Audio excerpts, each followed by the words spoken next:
From the jump, Syracuse was better than Louisville in every aspect of the game. All 5 starters finished in double figures and even got some production off the bench for Syracuse in a 92-69 victory over the Louisville Cardinals. Here on Orange Press Pass, we'll check out what exactly went right for the Orange and how they can keep it going later into this season. OPP begins right now.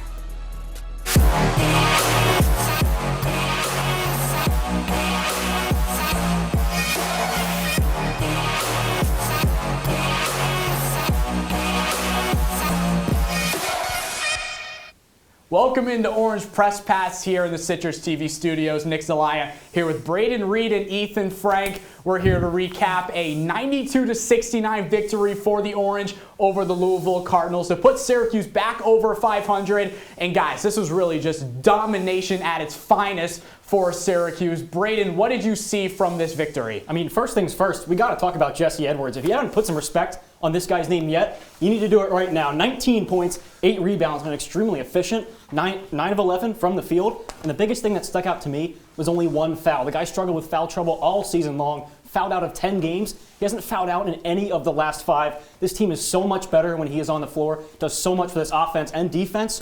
So important to this team. It was all about the execution, Braden. They shot 16 of 29, both in the first half and the second half. Exactly the same. They kept doing the same thing, didn't have to make any halftime adjustments, and the Orange cruised throughout the entire second half, as you mentioned. They most definitely did. The shots were falling all over the place, especially in front of a ton of former Syracuse basketball players in the crowd. But let's get right to the action. 2 11-11 squads going at it. And look who it is, Pete Davidson making an appearance. Really need to find out where he got that Trapper hat, though. But early on in the first half, Buddy Boeheim, the step-back 3, knocks it down to put SU up 7-2. A couple minutes later, there's that pick-and-roll action. Jesse Edwards flushes it home. The ensuing Louisville possession. Ellis showing off his range. 10 points off the bench for the junior guard.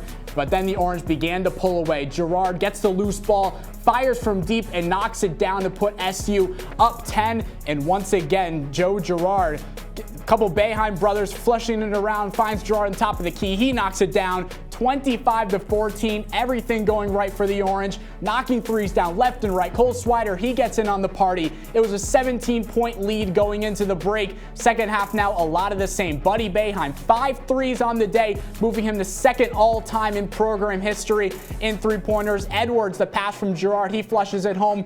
And then Anselm, who gave him some muscle milk in the morning. The throw down one-handed, and then Buddy somehow finding Anselm using 2 hands this time. Syracuse just pulling away, and they would get a dominating victory, 92-69 at home to improve to 12-11. Jesse Edwards and Buddy Boeheim, both 19 points. Braden, what do you see from this game? Well, the 2 biggest team numbers that stuck out to me, Nick, 36 points in the paint. Obviously, Jesse Edwards had those 19, but it was also Cole Swider, Jimmy Boeheim getting inside as well. We have not seen that a lot this year. And then 14 bench points, too. Benny got in on the action. So did Symir Torrance, Frank Anselm as well. This whole team was working start to finish, top to bottom. We haven't seen that a lot this year. Yeah, forcing 14 turnovers on the defensive end is something big as well. And you mentioned it, over 50% from 3. That's huge. When you make more threes than the other team, it's more than likely you're going to win the game. And Tyler Melito was in the Dome to recap all the action. Now he joins us on Orange Press Pass. Tyler, great to have you on the show. I need to know, it's a 3rd straight victory for Syracuse, a blowout. We saw some guys come off the bench. Is this something with a weaker schedule coming up that we could potentially see in the next few games, some extra bench action? Yeah, Nick, you know, the bench, they've played well. Coming off what was a horrible game against NC State, Coach Boeheim mentioned it post-game that although they've played well, they got to continue to play well. He's not going to just throw them out there regardless. If they're up 30, yeah, maybe they'll play, but they still got to play well. They got to earn those minutes, and that's not only in practice, but that's also in the game. Whether they're playing 8 or 5 minutes, 8 minutes, 10 minutes, however long it may be, they got to earn that time and really be able to just continue to play well whenever they're on the floor making an impact.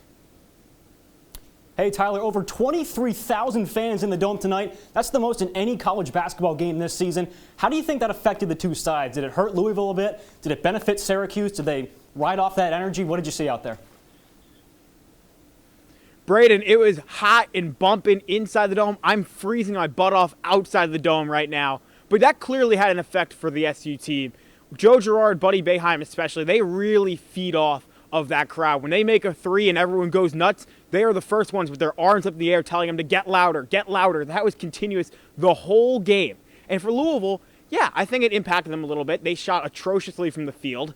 They nearly lost by 30, so obviously being away from home definitely impacted that. But we've seen that across the entire ACC all season long, that a road team is going to have a significant disadvantage compared to the home team when they're not playing in front. When they're playing in front of those hostile fans. It was so hostile, in fact, inside the Carrier Dome today. When Pete Davidson was first on the Jumbotron, he got booed. That's how hostile it was. It impacted Syracuse in a positive way, Louisville in a negative way.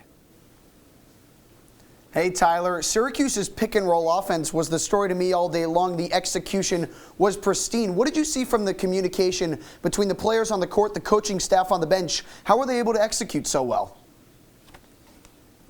Well, Ethan, Jesse Edwards said post-game that it's something they've been working on a lot in practice, and it's something that they've kind of tried to put in as much as possible, and it's really worked out. He's gotten a lot of wide-open, easy dunks. And the reason why it's worked so well, he said, is because the defender has to decide whether or not they want to commit to the point guard, or the ball handler, rather, whether it be Joe Girard or Buddy Boeheim usually. They're both really good shooters. Whether they want to commit to Edwards, who will probably get a wide-open dunk if they don't, or another shooter, whether that be Buddy Boeheim in the corner, Cole Swider coming around, or Jimmy Boeheim, whoever it is on the floor. So it really helps. Ultimately, it boils down to the fact that they got a good finisher inside with Jesse Edwards and 4 high-quality shooters on the three-point arc. Thanks so much for joining us, Tyler. After the break, we'll check out what Syracuse did exactly to be so dominant against the Cardinals today. And there were so many strong individual performances, but who deserves the Orange Press Pass Player of the Game? Find out next.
One in 3 adults has pre-diabetes. That means it could be you, your favorite brother, your other brother, you, your football buddy, your football buddy, you, your plumber, Breathe right into your foot. your plumber's masseuse, Yes. you, your dog walker, your cat jogger. With early diagnosis, pre-diabetes can be reversed. Take the risk test at doihaveprediabetes.org. Nick, Braden, and Ethan back with you here on Orange Press Pass, recapping a Syracuse 92-69 victory over Louisville. And really the Orange were clicking on all cylinders offensively and defensively, especially beyond the arc. Syracuse shot 12 for 23 at the three-point line, 52%. 3 of those guys, Joe Girard, Buddy Boeheim, Cole Swider, all knocking down 3 shots apiece. So starting with you, Braden, what did you see from the way Syracuse was shooting the long ball today? Yeah, well, you mentioned it, and Ethan did too. 50% from 3 over it in this game. How about the last 3 games? They've done that 3 straight games. That's super impressive for a team that, as we know, lives and dies by the three-point land. And we've certainly seen them die from it this year. Really struggled in some games. And for them to be hitting like this, I think it's Jesse Edwards actually who's opened things up down low. With his play, teams need to key on him more rather than just Buddy Boeheim. And you can kick it out and make some of those three-point shots. But it all starts with Buddy, because he wasn't just making catch-and-shoot threes, but he was doing a lot more. He had a fade back, he had a fadeaway in there, a step back. It wasn't easy shots that Buddy was taking, and once Buddy starts to be keyed in on by the defense, you see things open up for Cole, you see things open up for Joe. So once Buddy gets going, it opens things up for the rest of the offense. And this is exactly how people envision this Syracuse team to play this year. Lights out three-point shooting, and it's exactly how they've been over the last few games. On the other hand, though, Louisville, not too great. 28% from beyond the arc, and a big reason was this Syracuse perimeter defense, the zone, very effective today, doing its job, forcing Louisville to really struggle beyond the arc. And even when the starters came out, the bench was productive, Ethan.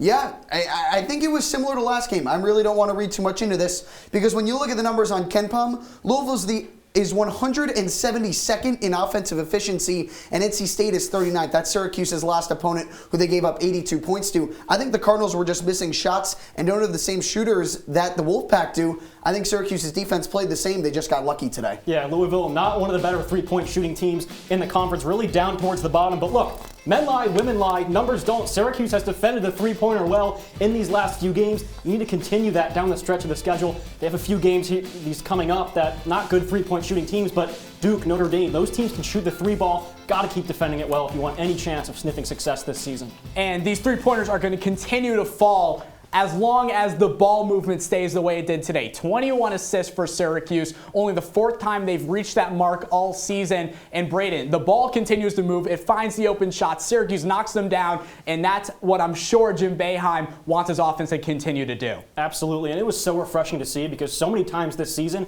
we've seen Buddy handle the ball the whole possession. Joe Girard, there are multiple possessions today where all five guys on the floor touch the ball, and that just helps this offense open up so much. No isolation ball. Exactly, and Jesse Edwards touches it, then he can kick it out to Buddy, you can swing it to Cole Swider. When everybody's touching the ball, this offense is clicking. They're tough to stop because then they're shooting the ball well, and that's what this team does. I think you mentioned it. It all started with Jesse because you had guards getting trapped. Whenever Jesse went to set a ball screen, Joe or Buddy got trapped, and once that ball gets to Jesse, it creates a 4-on-3 with Jesse as the ball handler. He can choose to pass to whoever's open. Jimmy, Cole, Joe, Buddy, whoever there is. Syracuse has a numbers advantage, and you have to take advantage of that. And Ethan, I know you wanted to look a bit at this ball movement, exactly how it all works. So can we see some video? Oh, I mean, what exactly went so well for Syracuse to really get that ball movement going? So we've hinted a little bit at Jesse Edwards, but he was the real facilitator today, as crazy as that sounds. Let's take a look at it here on our big board right behind us. Jesse, whenever you have Buddy Boeheim with the ball, Jesse sets a ball screen here, and then the two defenders are going to converge on Buddy, and Jesse's going to roll immediately to the basket. Boom, stop it here. You got Cole Swider wide open. You got 1, 2, 3 guys converging on Jesse. Swider wide open in the corner, knocks down one of his 3 threes on the day. That's just one play. Jesse Edwards has improved so much as a passer this season that it opens things up for Syracuse's offense. Jesse's got a ton better, but 3 guys down in the paint, do you really need that many on a guy like that? No, you don't, because once you have a one-on-one matchup with Jesse, then you don't have to kick it out outside. Take a look here. Buddy with the ball again. Jesse coming to set a high ball screen, and this time a bigger trap. They're going to hedge on him. Jesse wide open, puts his hand up again because he knows he's open. Buddy at his 6'6" height, able to elevate. Jesse, size, power advantage in the paint, able to get it counted and one for Jesse Edwards. Syracuse extends the lead, a lead they had all day. Love the energy, Ethan. I absolutely love it. And Jesse, Jim Boeheim said earlier this season, Jesse is one of the best centers in the entire country, and he's really been playing it like that as of lately. But there were a lot of good performances today, guys. All 5 starters in double figures, like I mentioned earlier on. Was there one individual performance that really stood out to you guys? It could have been anyone. I mean, it feels like we get a little too cute with Buddy. He's always there. He's always playing well, and we're kind of looking for other guys. He's always a good pick. Yeah, Buddy's the volume guy. You know, Joe had some games. There was someone after the game who thought Joe had a really, really good game, but I don't know where we're going with this one. I think anyone is deserving of it, but today's Orange Press Pass player of the game goes to Jesse Edwards. 19 points, 8 rebounds, 3 assists, 3 steals, 2 blocks. I mean, the guy really did everything down low. Louisville had no answer for Jesse Edwards, and this is back-to-back games now of him winning the OPP player of the game. We'll see if he can carry it into the next game against Boston College. But coming up after the break, Wolf of Waverly. These boys are going to open up the wallets a little bit and distribute a bit of cash. See if they want to buy some stock into some Syracuse players or maybe sell some of it. We'll see you after the break.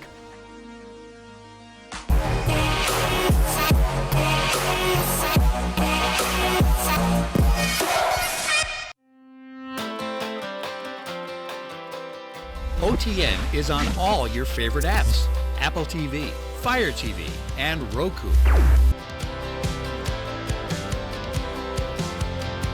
Search Orange Television Network or OTN.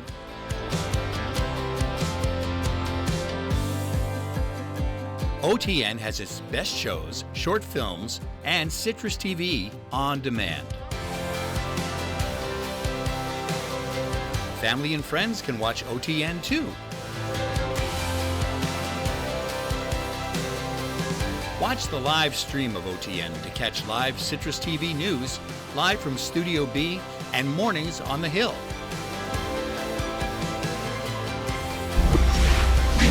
On or off campus, watch OTN anywhere.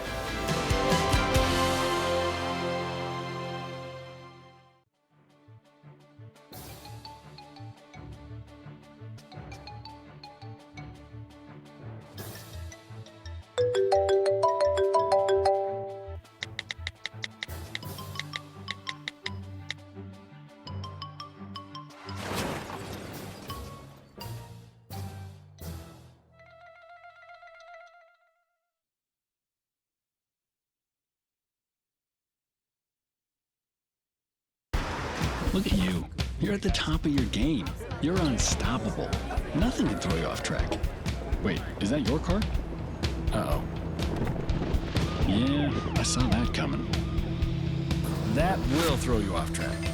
You're looking at around 10 grand in fines, legal fees, and increased insurance rates. Let's try this again. Smart move. Because buzz driving is drunk driving.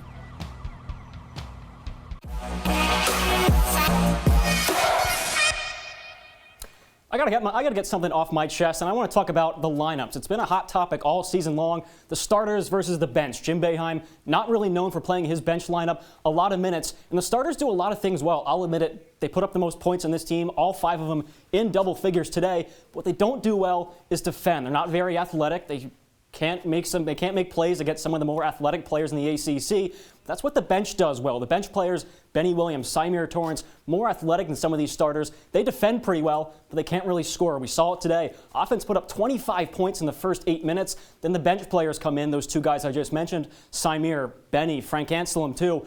And then the offense came to an absolute standstill. So it's tough because the defense does so many things well. On the defensive side, which I'm going to show you right here, Benny Williams, Symir, extremely athletic. They're able to handle some of the offensive weapons on the opposing teams when they drive into the zone. And Benny Williams, I want to talk about specifically, Ethan, because he's extremely talented. And we'll see it right here on the defensive end. Driving in, the kick out. Buddy's not getting out there to block that shot. Cole Swider isn't. Jimmy. But Benny has the athleticism to do it. He's able to close out, make that a tough shot, and it doesn't go in. Look, Louisville was not shooting the ball well all day. But look, this bench lineup, as they're getting more minutes, I think it's a good thing, especially on the defensive side because they're able to make life more difficult for opposing offenses. Welcome back into Orange Press Pass. Braden spitting absolute facts there about the bench, but we do need to talk about the starters a little bit, and we'll get into the Wolf of Waverly, where I'm going to give Braden and Ethan a couple Syracuse guys, whether or not they're buying stock into them, selling that stock. And with 10 games left this season, we need to talk about one specific player. The Villanova transfer, Cole Swider, 3 for 5 today, 11 points, now averaging 13 points per game on the season, along with 7 rebounds, which leads the team. Braden, are you buying or selling stock in Cole Swider, keeping up this type of performances as we get later into the season? I am going to buy stock in Cole Swider because Really? I am. I think he's found his spot on this team. I think a lot of people expected him to come in from Villanova and be a high-volume guy for this team, but I don't think that's his role, and he's kind of settled into that role. He shouldn't be taking 10 shots a game. He should be right around this 5 to 9 mark, and that's what he's been in these last 2 or 3 games, and that's where he's had a lot of success. He shouldn't be the 2nd or 3rd option. 4th or 5th, that's where his niche is, and that's where he should stay. I'm going to hold Cole Swider. He's played well for 3 straight games, but you look back at the Pitt game. You look back at the Duke game. That was abysmal. Cole Swider was terrible against little teams. Yeah. And they asked him to do a lot, and that's not his role. I just don't think Cole Swider is consistent enough that he's worthy of a buy here on the market. And I think you got to hold to see if he can do it for 5 or 6 games in a row before putting some money on him. Well, if Cole Swider isn't shooting it well from beyond the arc, there's another guy that can, and it's Joe Girard. And he hasn't been really good lately. He's been great. Hear what Coach Jim Boeheim had to say about Joe after the game. He's been pretty good the last 3 games, yeah. No, he hasn't been pretty good, Donna. Okay. What has he been? Really, really good. Okay. Well, my point being. That's typical of what everybody says about Joe Girard. When he plays great, they say he's pretty good. Your point guard is critical for your offense, period. Always is, always will be, always has been. And when he plays at a high level, not just pretty good, then we're really difficult to guard. But Joe Girard has been really good all year, and he's been outstanding in the last 3 games. And all anybody wants to remember about Joe Girard is a bad game he played in Pittsburgh or a bad game he played someplace else.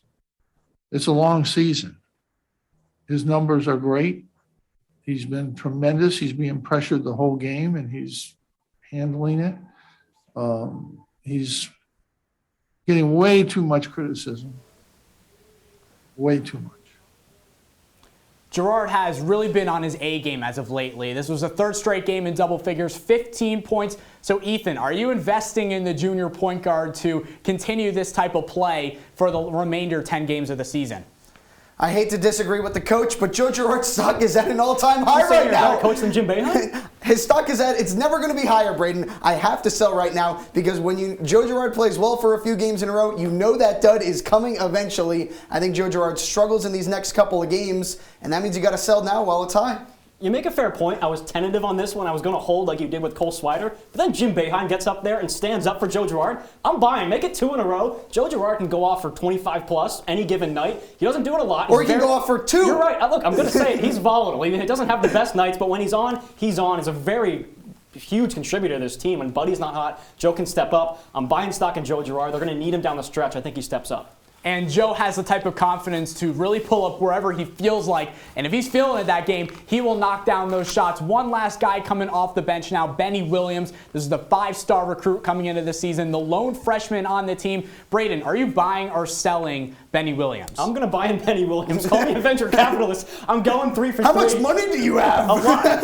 Benny's stock is extremely low right now. I'm going to buy in on it. He's getting really valuable minutes in these last few games because they're blowing teams out. Huge leads going into the second half. And Benny's seeing some big time, and that's what you need for a young guy like him. Super athletic. He looks like a young gazelle in that body. He's still growing into it. Looks super awkward, but he's starting to figure it out on the offensive side. Still needs lots of experience, but I like where he's going. He's got to chill with the step-back fadeaway jumpers when he comes in off the bench. Not his spot. Benny, you're bigger than the guys who are guarding you. Get to the basket. His stock could not be lower right now. You got to buy. You got 2 of your next 3 games against BC, who is not very good, and you got a week of practice time coming up. So I think that's huge for Benny in these next couple of weeks.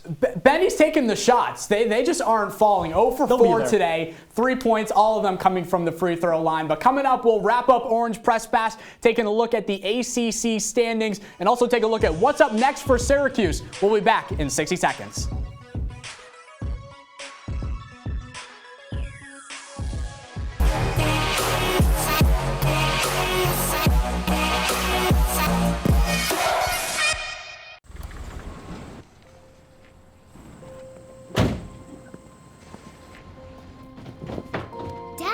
They took over my bedroom. Come on, come on.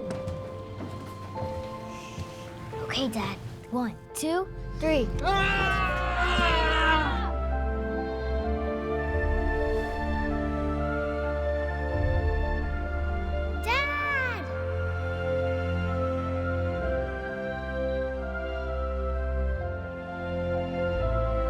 You saved me. Dad? Are you okay?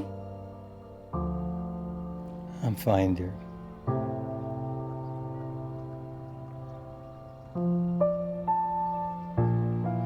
Your hero needs you now, and AARP is here to help.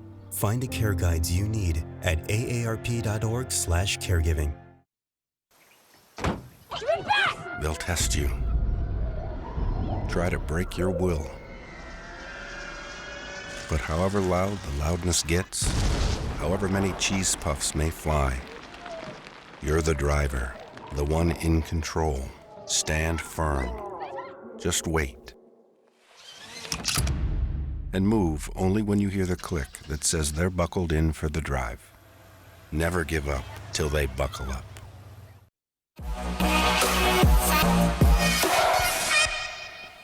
Wrapping up Orange Press Pass here in the Citrus TV studios. Nick Zelaya here with Braden Reed and Ethan Frank. And there's plenty of action going around the conference today in the ACC. So let's take a look at the standings right now. Syracuse, 3 straight conference victories, moving them up a little bit now, 6-6 in conference play and sitting at 12-11, Braden. Yeah, they still got a lot of work to do. We know it. They're not going to be a team towards the top of this conference come tournament time. We can get up there with the Virginias, with the Wake Forests maybe if you win a few. Makes it easier in that tournament schedule. They're going to need a quarterfinal appearance, semifinal appearance, maybe a run all the way to the title game if they want a shot in March Madness. Crazier things have happened. The most interesting thing here, Braden, is Syracuse's last 4 games of this season are against the top 4 teams in those standings. So they got a little bit of an easy stretch right now, but that end of the season is going to be telling. I think you got to win 2 of those games if you want any shot at getting into the NCAA tournament. Yeah, we've mentioned plenty, Ethan, about that easy stretch coming up. Taking a look at the next couple games for Syracuse against Boston College in this upcoming one. They've got Virginia Tech back against BC and then Georgia Tech. Yeah, you got to take advantage of these games against BC. 1 on the road, 1 at home. Boston College, 3 games under 500 on the season. Problem is they've had a week off since last Tuesday's game against Virginia, so they'll have ample time to prepare against SU. Virginia Tech's going to be the hardest game out of those 4, but I think if you go at least 3-1, you're in good shape for the Final Four. Cool little stat here, and our associate producer Leo Silverman's going to like this. All 4 of these teams in the bottom half of the ACC in 3-point percentage. We saw what this team's able to do against bad 3-point teams in Louisville and NC State. You need to continue that over this next 4-game stretch. And I like the 4-game stretch for Syracuse, but it all starts with Boston College on Tuesday on ACC Network. Going to BC to face them. Syracuse on this 3-game winning streak. Boston College, they're known as a hockey school. Basketball's not really their thing, but Braden, what do you see from this matchup here? Yeah, I just mentioned it. You got to shoot the 3 ball well, and you have to defend against it well. We saw what they were able to do today with Jesse Edwards on the offensive side. Keep feeding him. It's going to keep opening up things on the offensive side, and just close out and defend the 3-pointer. It's killed you all year when you don't do it. You got to make an emphasis to do it if you need to pick up these 4 wins like this team needs so desperately to do. I hate to say it, but you got to kick them while they're down. BC's lost 3 out of 4. They've only won 3 games since December 4th. That's 2 months ago at this point. So BC's a reeling team right now. You got to take advantage of that. I'd say 3 games in 2 months is not pretty good either. Not great. Just my guess. But starting with you, Braden, what's your final thought on this 92-69 victory over Louisville? The Cuse might just be loose. Look, stop me if you've heard this one before. This team is getting hot at the right time. We saw it last season down the stretch. Gain some momentum. You get into the tournament. Who knows what can happen? Look, this team does not have the talent that 2021's team did. But who knows? You rattle off a couple like these next 4 games that we just talked about. Like you said, maybe pick up 2 against Duke, Notre Dame. You never know. Crazy things happen. And then in the tournament, win a few there. This team is low right now. Absolutely. They're fighting a serious uphill battle to get into the NCAA tournament. They could do it, though. I wouldn't count them out quite yet. I think you got to win 6 of 8 games here, Braden. You got to win at least 1 against one of those schools from Tobacco Road. You're going to have the last meeting between Boeheim and K at the Dome. That'll be fun. If you get that win, maybe there's some more March magic in store for Syracuse. Real quick, guys, we've had a couple special guests. Giannis came to the game, Pete Davidson today. Who's the next guest? I need to know. It's got to be Carmelo Anthony. We got to get him back. It's a tough one. All right, Carmelo Anthony. Well, anyways, that will wrap up Orange Press Pass here in the Citrus TV studios. For Braden Reed, for Ethan Frank, I'm Nick Zelaya. Make sure you follow us across social media platforms here at Citrus TV Sports for complete coverage. Make sure you stay tuned for Tyler Melito's post-game recap coming out tomorrow on Twitter. But continue to follow us all season long. Men's basketball, lacrosse, continue to follow us across all social media platforms. Have a great night, Syracuse.